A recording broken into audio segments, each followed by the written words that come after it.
brought to you by National Insurance Company Limited, southwestern state college Vasundhara Kathmandu. नेपाललाई किनकि जीवन अमूल्य छ। VS Nikitin College to learn to lead a successful career in management, aspiring for a bright future.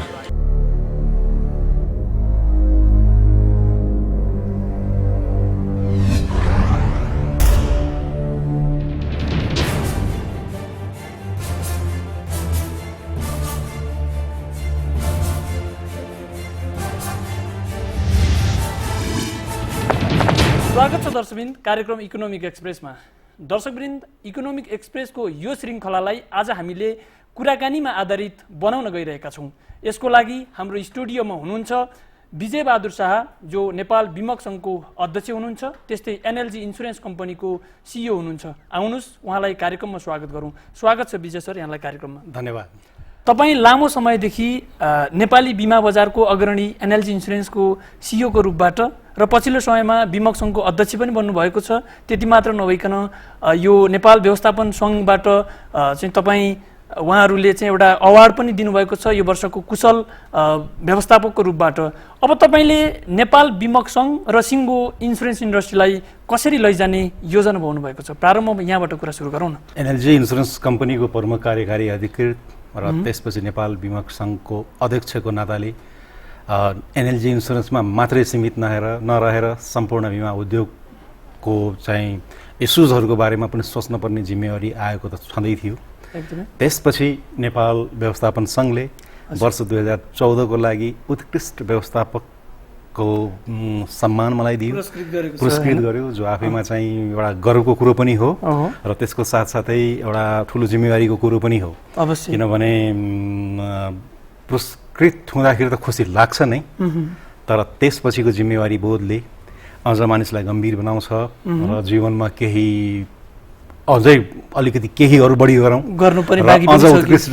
उत्कृष्टता हासिल गरौँ भन्नलाई प्रेरित पनि गर्दो रहेछ। त्यसैले अहिले म यिनै सबै पाटाहरूको बिचमा छु। एकाप्रति रिकग्निसन पाएको खुसियाली र अर्कोतिर जिम्मेवारी बोध। यो बीमक सङ्घ लामो समयदेखि एउटा निष्क्रिय जस्तो पनि बन्यो। अब यसलाई चाहिँ कसरी अगाडि लैजानुहुन्छ? यसको कामहरू के हो? यसले गर्नुपर्ने तपाईँको योजना के छ यसलाई हाँक्ने?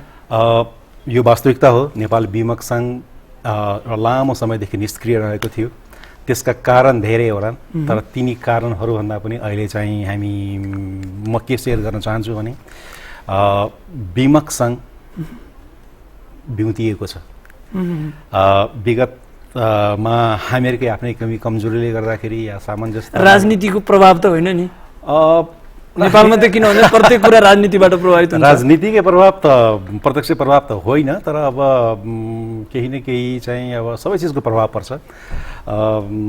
तर बटम लाइन के भन्दाखेरि बिमा क्षेत्रको अग्रणी संस्था, बिमा क्षेत्रको छाता सङ्गठन नेपाल बीमक सङ्घले जुन किसिमको नेतृत्वदायी भूमिका लिनुपर्ने थियो त्यो विगत 4 वर्षमा लग्न सकेको थिएन। अझ यसलाई प्रष्ट रूपमा भन्दाखेरि केही पनि हामीहरूले स्वीकार्नु पर्छ भने यो मोरलेस एउटा चाहिँ सुतिरहेको अवस्थामा थियो। बीमक सङ्घको जिम्मेवारी बोध गर्दै र नेपाल बीमक सङ्घका सम्पूर्ण सदस्यहरूको सहयोगले हामीले 4 वर्षको साधारण सभा एकैपटक गऱ्यौँ र 4 वर्षको साधारण सभा एकैपटक गरिसकेपछि उहाँहरूले मलाई अध्यक्ष र अरू कार्यकारी सदस्यहरूलाई पनि निर्विरोध निर्वाचित गरिदिनु भयो। र एउटा जिम्मेवारी के दिनुभयो भने नेपालको बिमा क्षेत्रले जुन किसिमको एउटा रिकग्निसन पाउनुपर्ने थियो, जुन किसिमको यसको बारेमा जानकारी हुनुपर्ने थियो, जुन किसिमको यसले भूमिका खेल्नुपर्ने थियो, त्यो खेल्न नसकेको अवस्थामा यो नेतृत्व चाहिँ सफल होस्, यो कार्यकारी समिति सफल होस् भन्ने सदिक्षा राख्दै हामीलाई जिम्मेवारी दिनुभएको छ र नेपाल बीमक सङ्घका भावी कार्ययोजनाहरू त्यसैको सेरोफेरोमा यो कस्तो हुने भने नेपालमा विभिन्न अब यो पेसा व्यवसाय गर्नेहरूको प्रत्येकको आफ्नो आफ्नो एसोसिएसन छ। अनि त्यो एसोसिएसन चाहिँ केमा मात्रै युटिलाइज हुने, प्रयोग हुने भने तपाईँको आफ्नो पेसागत अधिकारको निम्ति सङ्गठित आवाज बुलन्द गर्नका निम्ति मात्रै पनि जस्तो देखिने। अनि यहाँहरूको पनि त्यही नै हो अथवा अरू सामाजिक उत्तरदायित्वहरू पनि छन्? एउटा त वास्तविकता के हो भने जुन उद्योगका सङ्गठनहरू हुन्छन् या जुन क्षेत्रका सङ्गठनहरू हुन्छन् उनीहरूले प्राइमरीली आफ्नै उद्योग या आफ्नै क्षेत्रको स्वार्थ हेर्नु स्वाभाविकै हो। तर आजको दिनमा स्टेक होल्डर एउटा मात्रै छैनन्। मल्टी स्टेक होल्डर भएको समाजमा आफ्नो मात्रै स्वार्थ हेर्ने र अरूको स्वार्थलाई कुनै वास्तै नगर्ने हो भने त्यो दिगो रहन पनि सक्दैन, त्यो सफल पनि हुँदैन। त्यसैले हामीले बीमक सङ्घका सदस्यको स्वार्थ मात्रै होइन, सम्पूर्ण बीमा क्षेत्रको स्वार्थ हेरेर अगाडि बढ्ने चाहिँ त्यो जस्तो त्यो बीमा क्षेत्रको स्वार्थभित्र चाहिँ के पर्छ अलिकति हाम्रो चाहिँ यो दर्शकहरूलाई पनि अलिकति क्लियर गरिदिउँ न। बीमा क्षेत्रको स्वार्थभित्र बीमाको शिक्षा, बीमाको बारेमा धेरैभन्दा धेरै मानिसलाई जानकारी, बीमाले व्यवसाय प्रवर्धनको लागि के रोल खेल्न सक्छ, के भूमिका खेल्न सक्छ त्यसको बारेमा चाहिँ जानकारी, बीमाका प्रडक्टहरू सुलभ तरिकाले देशका कुना काप्चामा पनि उपलब्ध हुन् त्यसको लागि चाहिँ इन्फ्रास्ट्रक्चरको विकास र त्यहाँ जानको लागि सदस्यहरूलाई अभिप्रेरित गर्ने, बीमाका सम्बन्धमा केही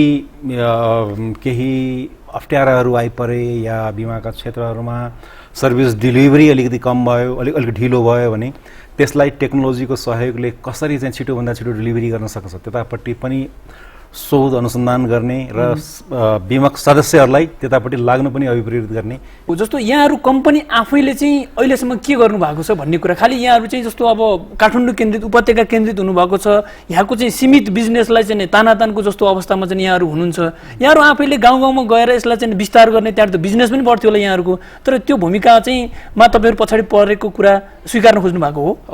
म त्यसलाई पूर्णतया नकार्दिनँ, तर म वास्तविकताबारे अब सबै दर्शक महानुभावहरूलाई चाहिँ अवगत गराउन चाहन्छु। त्यो के भने बीमाको विकास व्यवसायमा वाणिज्यमा भएका हस्तान्तरण योग्य जोखिमहरू लिनको लागि भएको हो। त्यसैले बीमा सर्वप्रथम त्यहाँ पुग्यो जहाँ उद्योग वाणिज्यको विकास भयो। त्यो विकास हुने क्रम नेपालकै पनि इतिहास हेर्नुहुन्छ भने राजधानीमा धेरै र त्यसपछि केही क्षेत्रीय स्थानहरूमा भए र बीमाले बडा आज्ञाकारी ढङ्गले उहाँहरूलाई पछ्याउँदै गए। तर अब टेक्नोलोजीको पहुँच सबै ठाउँमा पुगिसकेको छ। आकाङ्क्षाहरू सहर केन्द्रित मात्रै छैनन्, हैन, गाउँमा या दुर्गम क्षेत्रमा काम गर्ने मानिसहरूको पनि आकाङ्क्षा असाध्यै ठुलो छ।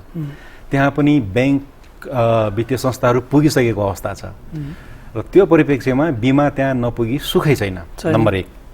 दोस्रो कुरो, हामी कहाँ उद्योगको विकासले त्यति धेरै गति लिन नसकेको अवस्थामा बीमा कम्पनीले यदि आफ्नो पनि जोखिम विविधीकरण गर्ने, ग्राहक सङ्ख्या थप्ने र आफ्नो व्यवसायलाई एउटा अर्को उचाइमा पुर्याउने हो भने ग्रामीण क्षेत्रमा नगएर अरू कुनै उपाय नै छैन।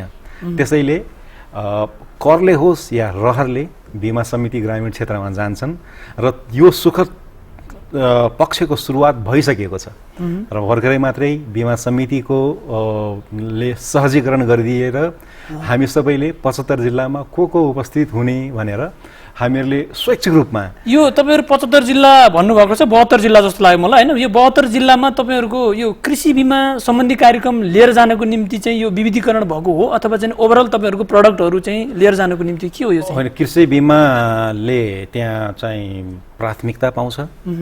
कृषि बीमाको लागि चाहिँ त्यहाँ तिनी फोकस्ड अफिसरहरु हुन्, तर कृषि बीमाको सँगसँगै अरु बीमाका अवसर आए भने पनि त्यसलाई बीमा कम्पनीहरुले नकार्दैन र त्यो जोखिम पनि वहन गर्छ। जो 60 वर्षपछि करिब चाहिँ नेपालमा बीमाको इतिहासको करिब चाहिँ 60 वर्ष पछाडी यहाँहरुले एउटा सुरुवात गर्नुभएको छ र अहिले हाम्रो पोजिसन चाहिँ कहाँ रहेछ भने दक्षिण एसियामा हेर्नु हो भने हामी चाहिँ अत्यन्त कमजोर अवस्थामा रहेछौँ बीमाको विकासको दृष्टिकोणले। जस्तो यहाँले देख्न सक्नुहुन्छ मोटामोटी औसतमा 7% मान्छेहरु मात्र यो देशको बीमाको सेवाबाट चाहिँ त्यो मतलब उपभोग गरिरहेछन्।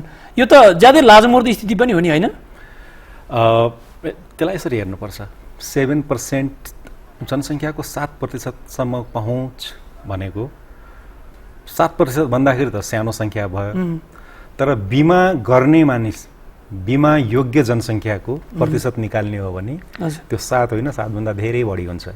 किनभने बालक हरूले बिमा गर्दैनन् या एउटा एजसम्म चाहिँ बिमाको बारेमा केही जानकारी हुँदैन, त्यसमा पनि अझ निर्जीवन बिमाको कुरो गर्ने हो भने निर्जीवन बिमाको सुरुवात त त्यस बेलादेखि यो त अत्यन्त कमजोर छ नि हैन। यसमा पनि खास गरी जीवन बिमाले नै अलिकति यो 7% हिस्सा मैले जुन कुरा गरेँ नि यहाँसँग, त्यसमा पनि अधिकांश हिस्सा त चाहिँ तपाईँको जीवन बिमाले लिइरहेछ। जीवन बिमाले लिएको छ, तर जीवन बिमाले के गरिदिन्छ भन्दाखेरि प्रिमियम तिर्न त एउटा एजभन्दा तलको मानिसले सक्दैनन्, किनभने उनीहरूको आफ्नो इन्कम जेनेरेटिङ क्यापासिटी हुँदैन। त्यसैले परिवारको कुनै न कुनै सदस्यले गरिदिएको अवस्था छ।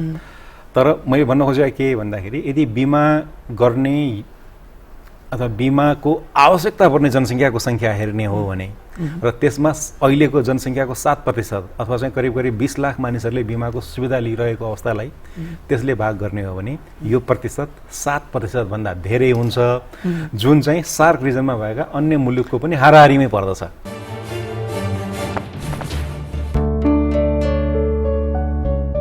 दिदी फेसबुक प्रोफाइलको लागि एउटा फोटो खिच्दिनु न। स्माइल। अब अर्को साइड फर्क त। नाइ, पिम्पल छ। अनि तिमीले कुनै ट्रिटमेन्ट गरेनौ? बजारमा भएका जति प्राय सबै युज गरिसके, तर मेरो अनुहार झन् बिग्रिरहेको छ। अब जे युज गर्नुपर्ने हो त्यो त गरेनौ, अनि कहाँबाट जान्छ त? तिमीलाई चाहिन्छ नेशनल हर्ब्सको एन्टी पिम्पल जेल। घिउ कुमारी, तुलसी, नीम जस्ता जडीबुटीहरूको सम्मिश्रण रहेको यो जेलले अनुहारको दाग र पिम्पल हटाई अनुहारलाई आकर्षक बनाउँछ। आहा, त्यो भन्दा अगाडि तिमीले प्रयोग गर्नुपर्ने हुन्छ नेशनल हर्ब्सको फेस वाश। स्ट्रबेरी, मेवा, नीम जस्ता फलफूल तथा जडीबुटीहरूको सम्मिश्रण रहेको यो फेस वाशले अनुहारलाई सफा र चम्किलो बनाउँछ। दिदी एउटा सेल्फी खिचौँ न। अब हरेक पिक्चर बन्ने छ हाम्रो प्रोफाइल पिक्चर, केवल 2 को कमाल। नेशनल हर्ब्सको फेस वाश र एन्टी पिम्पल जेल जस्तो सुकै कठिनाइलाई पनि सहजै पार गर्दै अघि बढ्छन् यी मजबुत पाइलाहरू।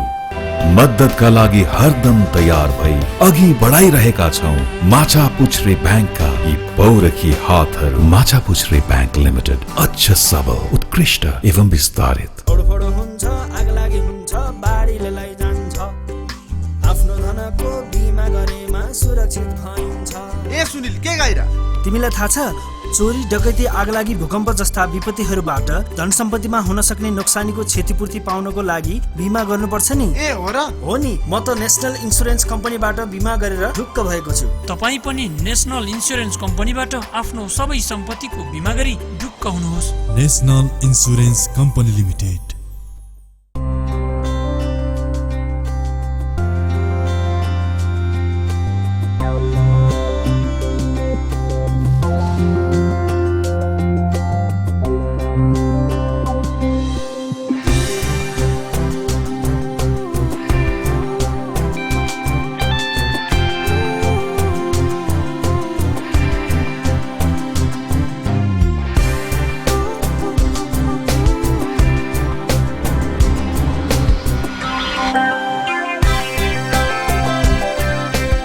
आउनुहोस्, अब साकार हुन्छ तपाईको सपना।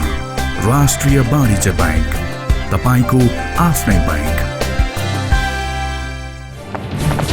तपाईहरुको यो जस्तो निर्जीवन बिमा गर्ने चाहिँ यहाँको एउटा मतलब संख्या कति होला, त्यो केही छ यहाँहरुसँग तथ्याङ्क?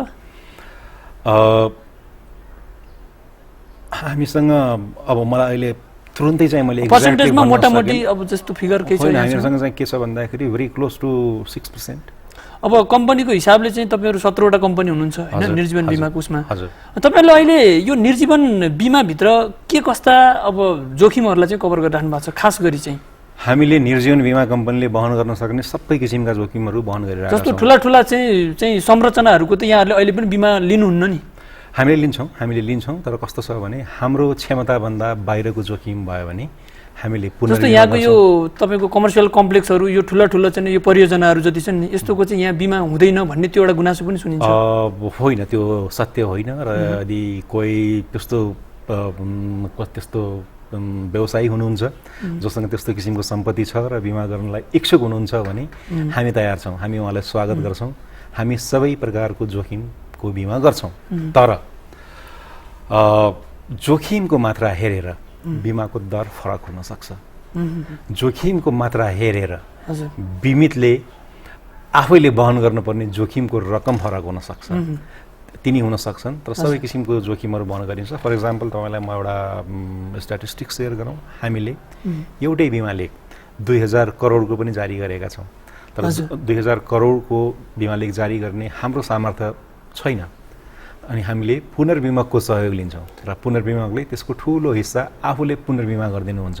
तर नेपालमा जति पनि जोखिम छन् तिनीको पोलिसी नेपालमा स्थापित कम्पनीहरूले नै जारी गर्नुपर्दछ। त्यसैले बिमा लेख चाहिँ यो एग्री गर्दैनन् भन्ने कुरो चाहिँ वास्तवमा आधारहीन हो। अब अलिकति हाम्रो सन्दर्भ चेन्ज गरेर कुराकानी गरौँ जस्तो लाग्यो। केही समय अगाडिदेखि यहाँहरू कृषि बिमा कार्यक्रमलाई चाहिँ प्रचार प्रसार गर्ने, त्यसको प्रवर्धन गर्ने र त्यसबाट बिजनेस जेनेरेट गर्ने कार्यमा हुनुहुन्छ। यो चाहिँ अहिले के भइरहेछ? मलाई लाग्छ यो एकदम टप गियरमा गइरहेको छ। अहिले सबै बिमा कम्पनीहरू हौसिएको अवस्था छ। विगत वर्षहरूमा केही कम्पनी हौसिएका थिए, केही कम्पनीले वेट एन्ड सीको नीति लिएका थिए। तर अब त्यो होइन। बिमा कृषि तथा पशु बिमामा पनि चाहिँ प्रशस्त सम्भावनाहरू छन् र चाहिँ यसले हाम्रो व्यवसायलाई अर्को उचाइमा पुर्याउनलाई मद्दत गर्छ भनेर धेरै कम्पनीले बुझेको अवस्था छ। मैले धेरै विज्ञापनहरू देखिरहेको छु जहाँ चाहिँ उहाँहरूले फ्रेस मेन पावरको लागि चाहिँ विज्ञापनहरू निकाल्नु भएको छ, कार्यालयको लागि चाहिँ स्थानहरू खोजिराख्नु भएको छ। र त्यो हुने बित्तिकै के हुन्छ भन्दाखेरि बिमाको पहुँच त पुग्ने भयो नि। अब यहाँले पहुँच पुग्ने त भन्नुभयो, तर यहाँहरू चाहिँ यति साँगुरो काठमाडौँको घेराभित्र हुनुहुन्छ, त्यो हुम्लाको कृषकले कहिले बिमाको चाहिँ कृषि बिमाको पोलिसी पाउने होला? होइन, हुम्लाको कृषकलाई नियरेस्ट पोइन्टबाट या त हुम्लाबाटै, यदि हुम्लाबाट हुन सकेन भने पनि नियरेस्ट पोइन्टबाट दिइन्छ। र यहाँनिर म के स्पष्ट पार्न चाहन्छु भने इन्सुरेन्समा टेक्नोलोजीको युज धेरै भएको छैन। आजको दिनमा कोही मानिस नेपालमा बसेको छ भने अमेरिकाबाट फुल पठायो भने यहाँ पाउँछ भने हामीले टेक्नोलोजी लेभरेज गर्नु पर्यो, हामीले टेक्नोलोजी युज गर्नु पर्यो। हुम्लामा पोलिसी डेलिभरी गर्नलाई मान्छे दौड्दै हुम्ला गएर दिने होइन, होइन। देयर आर मिडियम सेसेस। तिनी मिडियमको प्रयोग चाहिँ बिमा क्षेत्रले पनि गर्नु पर्यो र चाहिँ कसरी कुनै बिमितले बिमाको लागि अनुरोध गर्ने र एक्चुअल बिमा लेख पाउने या कुनै दुर्घटना भइसकेपछि दाबीको बारेमा जानकारी दिने र रिक्वायर्ड कागजहरू सबमिट गरिसकेपछि कसरी छिटोभन्दा छिटो चाहिँ भुक्तानी पाउन सक्छ, त्यही नै क्षेत्रहरूमा हामीहरू लागेर काम गर्नुपर्ने भएको छ र त्यसको लागि टेक्नोलोजीको ठुलो हात रहन्छ। अब यहाँहरू अब चाहिँ गाउँ गाउँमा जाँदाखेरि हाम्रो अपरेटिङ कस्ट पनि बढ्छ। अब सुरुमा कृषकहरूलाई चाहिँ कन्भिन्स गर्न पनि गाह्रो हुन्छ भन्ने एउटा खालको चाहिँ तपाईँहरूको कुरा पनि अनौपचारिक हिसाबले बाहिर सुनिन्छ। अब बिमा समितिले 2069 सालमा जुन प्रकारको एउटा चाहिँ निर्देशिका ल्यायो, त्यसपछि यहाँहरूलाई चाहिँ अलिकति यो कृषि बिमा त्यहीमाथि तपाईँहरू काठमाडौँ केन्द्रित हुनुहुन्छ, यो फलामको चिउरा चपाउने जस्तो अलिक गाह्रो भइरहेको हो अहिले? मलाई व्यक्तिगत रूपमा सोध्नुहुन्छ भने मलाई त्यसमा असाध्यै आनन्द आइरहेको छ। किनभने म आफू पनि अलिकति बिजनेस जेनेरेट पनि गरिरहनु भएको छ यहाँहरूले। हजुर, म आफै पनि अब कृषक परिवारकै भएको हुनाले र जब मैले बिमा गर्छु र कृषकलाई चाहिँ थप उसको व्यवसायमा लेभरेज आउने चाहिँ बारेमा जानकारी गराउँछु र जब उसले एउटा गाई पाल्ने मानिसले 4वटा गाई पाल्छ र जब उसले सबै चिज आफ्नै कन्जम्सनमा मात्रै खर्च गरिरहेको थियो, त्यस्तो नगरिकन बाँकी एडिसनल उसको प्रडक्टहरू या प्रडक्सनहरूलाई चाहिँ मार्केटसम्म लगेर आफ्नो जीवनस्तर उकास्न लागेको देख्छु, मलाई असाध्यै आनन्द आउँछ। र म यहाँ के भन्न चाहन्छु भन्दाखेरि चाहिँ त्यही परिप्रेक्ष्यमा एनएलजी इन्सुरेन्सले 70-71 जति पनि कृषि तथा पशु बिमा भएको थियो त्यसको करिब 45% एक्लैले गरेको थियो। र तपाईँले 2071 पौष मसान्तसम्मको स्ट्याटिस्टिक्स हेर्नुभयो भने त्यो प्रतिशत त्यसैको हाराहारीमा छ। 45बाट अझ बढेर 46-47% भएको छ। त्यसैले हामीहरू त असाध्यै उत्साहित छौँ र हामीले हाम्रा अरू साथीहरूलाई के भनिरहेका छौँ भन्दाखेरि यसमा यो क्षेत्रमा असाध्यै सम्भावना छन्। हामीले खालि हाम्रो कस्टहरू कसरी कम गर्न सकिन्छ भने नगरेर कम गर्ने होइन, त्यो काम गर्ने नै, तर टेक्नोलोजीको सहयोगले त्यो कस्ट कम गर्न सकियो भने यो क्षेत्रमा चाहिँ असाध्यै सम्भाव्यता छन् र यसले निश्चय नै अहिलेको बिमा उद्योगलाई थप उचाइ चाहिँ लिनलाई मद्दत गर्छ भनेर हामीहरूले चाहिँ यो खास गरी यो अहिलेको बिमा समितिको आफ्नै संरचना र अब लामो समयदेखि काठमाडौँ केन्द्रित बनेका इन्सुरेन्स कम्पनीहरूको विद्यमान संरचनाबाट के त्यति सहज देख्नुहुन्छ यहाँले? होइन, बिमा समितिले पनि आफूलाई समसामयिक रूपमा इक्विप गर्दै ल्याउनुपर्छ हैन त्यो इक्विप गर्ने परिभाषाभित्र टेक्नोलोजी पनि पर्छ इम्प्लोइ पनि पर्छन् नलेज बेस पनि पर्छ अरू इन्फ्रास्ट्रक्चर पनि पर्छ या आवश्यक परे उहाँहरूका कार्यालयहरू विकेन्द्रित गर्ने पनि अवस्था आउन सक्छ त्यो चाहिँ बीमा समिति हामीहरूको नियमित निकाय भएको हुनाले उहाँहरूले सोच्ने कुरा हो तर एउटा कुरो पक्कै के हो भन्दाखेरि आजको दिनमा चाहिँ यदि 15 लाख मानिसले निर्जीवन बीमा लगेका छन् र भोलि त्यो संख्या 81-30 लाख पुग्छ भने आजको इन्फ्रास्ट्रक्चरले भ्याउँदैन केही चेन्ज समय अनुसार चाहिँ सुधार गर्नु पर्यो भ्याउँदैन त्यसको लागि बीमा कम्पनीले पनि आफ्नो स्ट्रक्चरमा म्यासिभ लगानी गर्नुपर्छ बीमा समितिले पनि गर्नुपर्छ अझ अरू हाम्रा चाहिँ अरू स्टेक होल्डरहरू हुन्छन् जस्तो सर्वेयरहरूको कुरा होला या चाहिँ अब अरू प्राविधिकहरूको कुरा होला फर इक्जाम्पल कृषिकै कुरा गर्दाखेरि पशु प्राविधिकको कुरा होला या कृषि प्राविधिकको कुरा होला या त्यो क्रपको बारेमा जानकारी राख्ने मानिसहरूको कुरा होला त्यसले तीन सबै क्षेत्रहरूमा लगानी गर्नुपर्छ नै हामीसँग अहिले चाहिँ त्यस्तो प्रकारको म्यानपावर विद्यमान म्यानपावरहरू एक्सपर्टहरू पाइएको छ तपाईले के अनुभव गर्नुभएको छ काम गर्दै गर्दा हामीले ठूलो संख्यामा खोजेका छैनौं तर हामीलाई यो व्यवसाय सुरुवात गर्नको लागि जति मानिस चाहिएको थियो तिनी मानिस चाहिँ पाइएको अवस्था छ तर हुन सक्छ हामीले चाहिँ सबभन्दा पहिला सुरु गरेको हुनाले हामीले पायौं र पछि आउने साथीहरुलाई अप्ठ्यारो पनि हुन सक्छ तर एउटा रियालिटी के हो भन्दाखेरि चाहिँ ट्रेन मेन पावरहरु चाहिँ गाउँमा बसेर काम गर्न धेरै कम मात्र इच्छुक हुनुहुन्छ त्यसैले हामीलाई सबभन्दा ठूलो च्यालेन्ज भनेको ट्रेन मेन पावरहरु छन् तर उनीहरुलाई गाउँमा बसेर काम गर्नको लागि कसरी प्रेरित गर्ने भन्ने अब यहाँहरुकै कर्मचारीहरुलाई पनि गाउँ बसेर काम गर्न गाह्रो होला त्यही गाउँबाट आएर काठमाडौँ केन्द्रित भएर यही चाहिँ जबको रूपबाट काम गरिरहेछ यहाँहरुसँग हैन होइन प्रेरित गर्नुपर्छ प्रेरित कसरी भन्दाखेरि यदि कसैले आफ्नो ओभरअल विकास गर्ने हो आफ्नो ओभरअल प्रोफेसनल विकास गर्ने हो भने उसले शहरको अनुभव पनि लिनु पर्यो गाउँको अनुभव पनि लिनु पर्यो उसले फायर इन्स्योरेन्स गरेको अनुभव पनि लिनु पर्यो उसले गाई इन्स्योरेन्स गरेको अनुभव पनि लिनु पर्यो र त्यो हिसाबले हामीले हाम्रा कर्मचारीलाई अभिप्रेत गर्न सक्यौं भने मलाई लाग्छ रोटेसन बेसिसमा सबै मानिसहरु गएर केही समय काम गर्नलाई कुनै अप्ठ्यारो चाहिँ हुने छैन अहिले जस्तो यो अब कृषि बीमाकै कुरा गरौँ अब गभर्नमेन्टले समेत चाहिँ त्यो बीमा शुल्कमा लाग्ने हैन टोटल खर्चमा कृषकहरुलाई चाहिँ प्रेरित गर्ने भन्ने हिसाबले होला उहाँहरुले 75% सम्म अनुदानको व्यवस्था गर्नु भएको छ लास्ट इयर सम्मको फिगर हामीले हेर्ने हो भने मान्छेहरुले त्यो इन्स्योरेन्सै गरेको छैनन् कि त्यो अनुदान दिन्छौं तिमीलाई भनेको पैसा समेत खर्च भइरहेको अवस्था छैन अब यो वर्ष पनि जम्मा तपाई भन्नुस् एउटा कृषि प्रधान मुलुकमा 6 करोड रुपैयाँ चाहिँ कृषकलाई कृषि बीमा लेख किन्नका निम्ति अनुदान स्वरूप दिने भनेर छुट्याएको छ मामुली 6 करोड रुपैयाँले के हुन्छ त्यो पनि अब पुरा सकिन्छ सकिँदैन थाहा छैन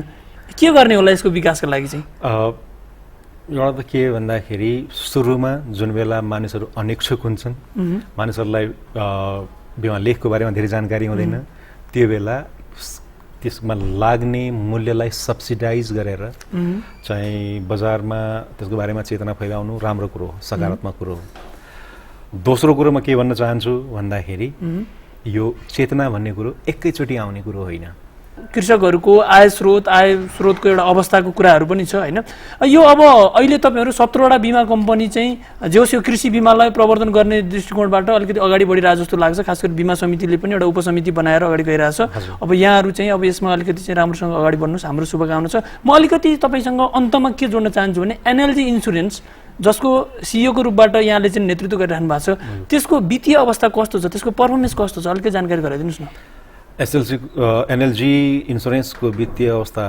उत्साहप्रद नै छ हामीले गत वर्ष जति व्यवसाय गरेका थियौं त्यसमा यो वर्ष 71 पौष मसान्तमा करिब 15% भन्दा बढीको वृद्धि चाहिँ हासिल गरेका छौं त्यस्तै हामीहरुको पशु तथा बाली बीमा पनि उत्साहप्रद नै यो उन्नति रहेको छ हामीले करिब 10,000 गाई भैँसीहरुको बीमा गरिसकेको अवस्था छ र अब भर्खरै मात्रै बीमा समितिकै संयोजकत्वमा जिल्लाहरु छान्ने क्रममा हामीहरुलाई चाहिँ सुदूरपश्चिमका दुर्गम जिल्लाहरु परेका छन् रुकुम डोल्पा सल्यान बाँके एउटा नेपालको इतिहासमा एउटा चाहिँ द्वन्द्वको सुरुवात भएको एउटा चाहिँ ठाउँ पनि हो त्यो र हामी त्यहाँ गएर कृषकहरूलाई बिमाले उहाँहरूको व्यवसायमा पुर्याउन सक्ने सहयोगको बारेमा चाहिँ जानकारी गराउँछौँ। हामी त्यहाँ सम्पर्क कार्यालय अब पुग्दै हुनुहुन्छ यसको हामी मतलब पुग्दैछौँ। हामीहरूले ठाउँहरू पनि हेरिसकेको अवस्था छ। हामीहरूले त्यहाँ बसेर काम गर्न इच्छुक प्राविधिकको खोजी गरिरहेछौँ र उहाँहरू पाउने बित्तिकै हाम्रो काम चाहिँ सुचारू हुन्छ। हस्, यहाँहरूलाई शुभकामना। कार्यक्रममा आइदिनु भयो, आफ्नो अमूल्य समय दिनुभयो, त्यसका लागि धन्यवाद। दर्शकवृन्द, यहाँहरूलाई पनि धन्यवाद। हामी आगामी हप्ता नयाँ सन्दर्भका साथ उपस्थित हुनेछौँ। नमस्ते। Brought to you by National Insurance Company Limited, south western state college Vasundhara Kathmandu. Nepal life, किनकि जीवन अमूल्य छ। VS Nikitan College, to learn to lead a successful career in management, aspiring for a bright future.